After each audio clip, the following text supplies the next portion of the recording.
आए भैया, हम गायक नवनाथ यादव आप लोगों के बीच में ये नवरात्रि के शुभ अवसर पर देवी पचरा गीत जौन स्वर्गीय बेचन राम राजभर जी का गावल पचरा गीत है आप लोगों के बीच में प्रस्तुत करत आनी। हमके आशा ना पूरा विश्वास बा कि आप लोगों के ये पचरा गीत बहुत पसंद आई और आप लोगों का दुलार प्यार आशीर्वाद हमके जरूर मिले। कैसे कि मैहर की भवानी माता शारदा मैरिया है मैरिया हमारी ना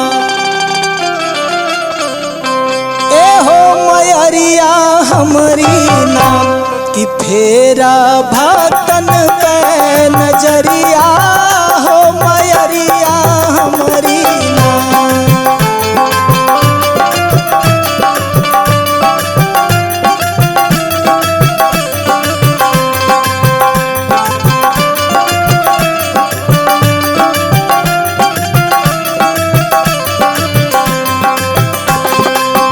मैहर की भवानी माता शारदा कुमरिया हो मैरिया हमारी ना हो मैरिया हमारी ना कि फेरा भक्तन पे नजरिया हो मैरिया हमारी ना कि फेरा भक्तन पे नजरिया हो मैरिया हमारी ना।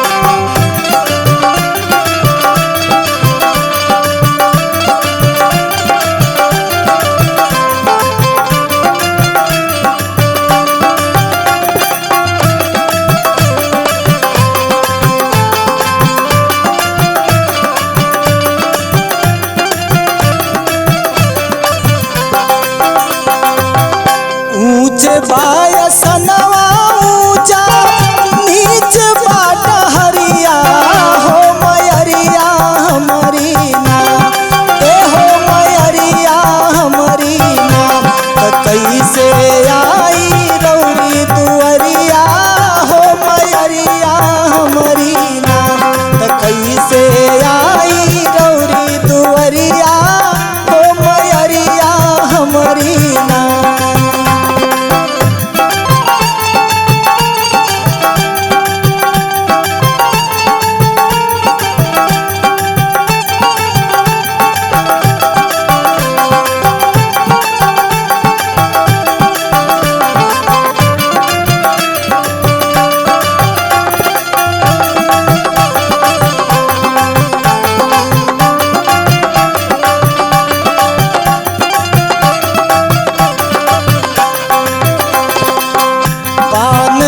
सुपारी नरियल नपियरी चुनरिया हो मैरिया हमारी ना ए हो मैरिया हमारी ना कैसे आई रौरी दुअरिया हो मैरिया हमारी ना कैसे पूजी हम पैरिया हो मैरिया हमारी ना।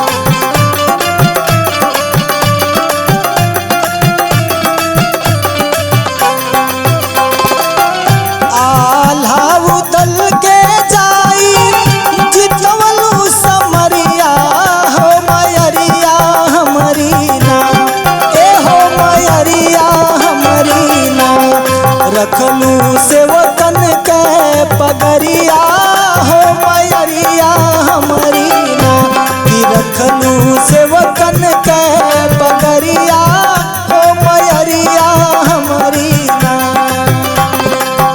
मैहर की भवानी माता